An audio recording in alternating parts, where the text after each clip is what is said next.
obviously everyone's been talking about that Inoue fight. Is that something you still want? Yeah, definitely.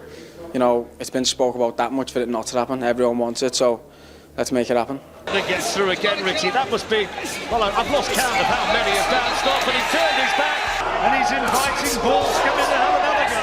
Yeah, oh, it's all over, John. They called him Mini Mike Tyson, and that's when he dared to challenge Naoya Inoue. His flawless record made him believe he could. But Inoue isn't just another fighter. The ring is his battlefield, and he never leaves survivors. Seeing where it started off, you know, it was right at the bottom on the small hall shows, selling tickets with people coming out to support me. This was a kid from Kirkby, Liverpool, plastering walls by day, plastering faces at night. And when he said he wanted Naoya Inoue, the monster himself, people laughed. How could a guy who barely stood 5.5 feet tall with no Olympic background talk about destroying one of the most feared fighters alive? But that's the thing about Ball, he wasn't supposed to care. He believed every word. I wouldn't just be eating him and then stepping off him and respecting him. It'd be full on from the opening bell. Is that something you target in the next? Ball's story doesn't start under bright lights. It starts in a small town where fights weren't for medals. They were for respect. Kirkby isn't the kind of place that breeds soft fighters. He started with Thai boxing before switching to the traditional ring, and nothing about his path screamed future champion. He had just 25 amateur fights, no national titles, no shiny records, no scouts lining up, just long nights in unforgiving gyms, tough sparring, and a stubbornness that refused to break. By the time he turned pro at 20 in 2017, there was no press conference, no hype video. It was just Nick Ball, gloves on, head down, quietly grinding. My fights are always exciting, so people are going to continue to watch and tune into my fights at the highest level, which is world champion. But this chip on his shoulder became his weapon. Nobody expected anything from him, and that's why he was dangerous. While others had big sponsors and TV deals, Ball was fighting on short notice, in tiny venues, for survival money. He wasn't building a brand, he was building scars. The style he carried came from necessity. Walk forward, pressure nonstop, break your opponent mentally and physically. And it worked. By 2020, after 11 straight wins, people started noticing that this nobody wasn't losing rounds. Big opportunity, so I'm very thankful that I've got it and I'm here fighting, yeah.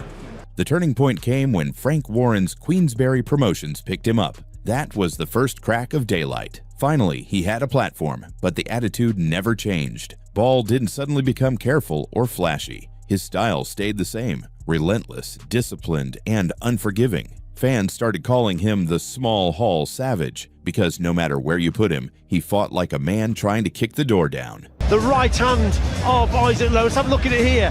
What a punch that is. The early fights under Warren showed exactly who he was. Against Isaac Lowe, on the undercard of Tyson Fury versus Dillian Whyte, the world finally got to see him under the bright lights. Lowe talked big, dismissed Ball as too small, too raw. That ended badly. By the second round, Lowe was on the canvas after a thunderous left hook. By the sixth, he was trapped on the ropes, unable to keep Ball off him. It was a statement. This wasn't hype. This was real power in a small package. Into this fight, stay in this fight with everything against him, it seems, at the moment. And there's another shot. Isaac Lowe's legs have buckled. He turns away the towel. Ball didn't slow down. He kept taking fights others avoided. Rangy fighters like Nathaniel Kakalolo, who tried to box and move, but eventually broke under the pressure. Mexican southpaws like Jesus Ramirez Rubio, who came to fight and got dismantled. Then came Isaac Dogbo, a former world champion. For the first time, Ball was tested. The reaction was instant. Who is this kid? Where did he come from? Why is he fighting like someone stole his paycheck? That's what made him different. He wasn't just winning, he was making a point. I want to take what I've worked so hard for to get, and I know how hard it is to get, so I know how he's feeling, but, you know, this is not up for taking. But Ball wasn't about to stop with one big win. The next challenge was Nathaniel Kakalolo, a tall, rangy fighter who came in late as a replacement, which meant little time to prepare. Kakalolo had reach, height, and nothing to lose, and for the first few rounds he used it well. Long jabs, movement, trying to keep Ball away. But Ball is like water, leaking through cracks. Eventually, he finds a way in. Whether they want it to happen, and they've spoke about it that much for it not to happen. So even Turkey himself, he says he wants it to happen. So round by round, he closed the distance, upped the tempo, and started breaking him down. By the 12th, Kakalolo was a man running out of answers. Ball pinned him to the ropes, turned up the heat, and forced the stoppage. It wasn't pretty, but it showed something important. Ball could adapt. Rubio, whose only defeat was 5.5 years ago, he's been unbeaten in 15 since then, including a couple of draws. Then came Jesus Ramirez Rubio, a Mexican southpaw, tough and willing. Rubio wasn't there to survive, he came to win. But Ball's style isn't easy to solve. From the opening bell, he went back to his pressure game. Head low, gloves tight, throwing heavy leather. Rubio tried to fire back, but Ball's pace was too much. By the end, Rubio was overwhelmed and stopped. Another name on Ball's growing list. Rubio bravely trying to fight back, but he got it down. And then, the biggest name so far, Isaac Dogbo. This was no prospect, no late replacement. Dogbo was a former world champion, a fighter who had been on big stages, and someone with enough power to get respect. Finally, Ball was up against someone who could test him. Good solid work by Ball in there. He's taller than Paul Stevenson. And Dogbo did. In the second round, he landed a sharp shot that wobbled Ball for a moment, the kind of punch that could change a fight. But that's the thing about Ball. When he's hurt, he doesn't back off. He bit down, marched forward, and by the middle rounds, it was clear Dogbo couldn't keep him off. Ball bullied the veteran, pushed him back, and by the final bell, there was no doubt who the better man was. Ball left with a wide points win and something even more valuable: legitimacy. Dogbo's the type to come back. By now, a pattern was forming. Whether it was taller opponents, slick movers, or experienced veterans, the result was the same: relentless pressure, brutal pace, and a refusal to be denied. On paper, he was almost always the smaller man, the less experienced, the less hyped. In reality, he was the one walking out with his hand raised. Oh, there's the right hand. He's been waiting all night for it, and he landed. What a momentum. And that's what made the Ray Vargas fight so frustrating. This was the big one, his first world title shot. Vargas, a two-division champion, tall, rangy, and awkward, looked like a nightmare on paper. But Ball came in like he always did. Pressure, pressure, pressure. He even dropped Vargas twice, stunning the champion and silencing the doubters. But when the final bell rang, the scorecards didn't match the fight many had seen.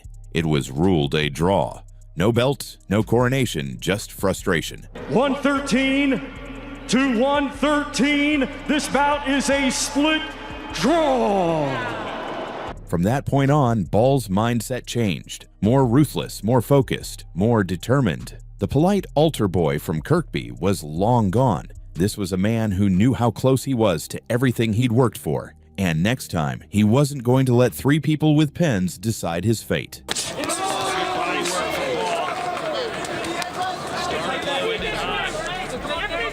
Nick Ball's second shot at glory didn't come with fireworks or long build-up speeches. It came with pressure, his kind of pressure. The opponent was Raymond Ford, an undefeated southpaw with matchroom backing, slick, talented, and young. Ford wasn't just another fighter. He was the type that promoters love: marketable, flashy, and good at avoiding trouble. But here's the thing: Ball doesn't allow you to avoid trouble. From the opening round, he marched forward like a man with a grudge. His head movement was tight, his guard was high, and he started ripping uppercuts and hooks that immediately found Ford's face. The early rounds were a nightmare for Ford. Blood started showing, and the fight was getting ugly fast. But boxing isn't a straight line. By round 7, Ford reminded everyone why he was undefeated. A sharp left hand opened Ball's nose, and suddenly there was blood everywhere. It wasn't just Ford bleeding anymore. Ball was leaking badly, and the momentum swung. This turned into a war of attrition, two guys trading, both refusing to step back. And when the final bell rang, the judges read it out: 115 to 113.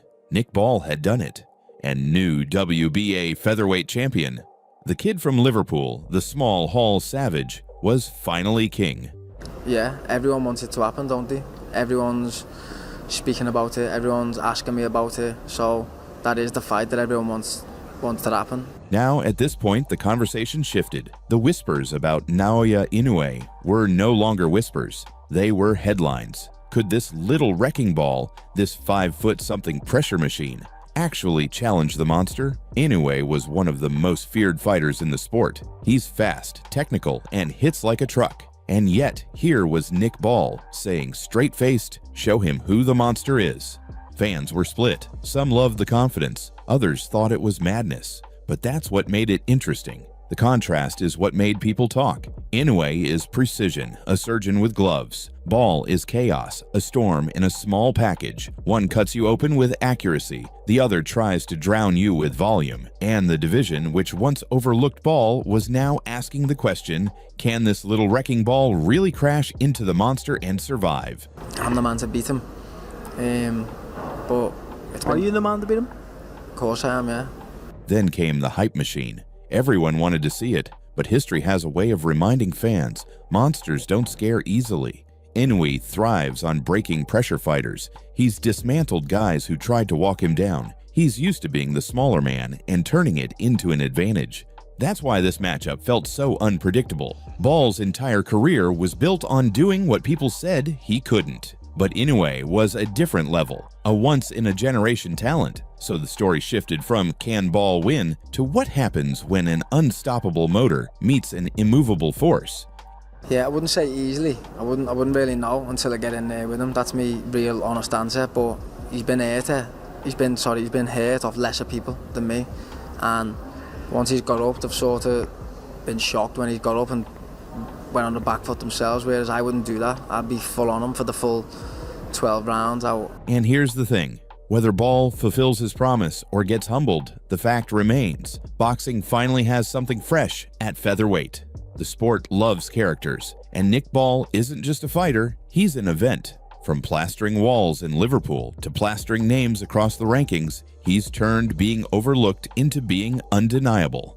So when people say new Mike Tyson promised to destroy Inoue, you can feel the weight of it. It's not just hype. It's a kid who fought his way through tiny halls, beat champions, survived bloodbaths, and now stares down the scariest man in the division. Whether that promise holds or crumbles, one thing is certain. Boxing just found its newest chaos agent, and he's not afraid of monsters. Like this video and make sure to subscribe to the channel to get more updates.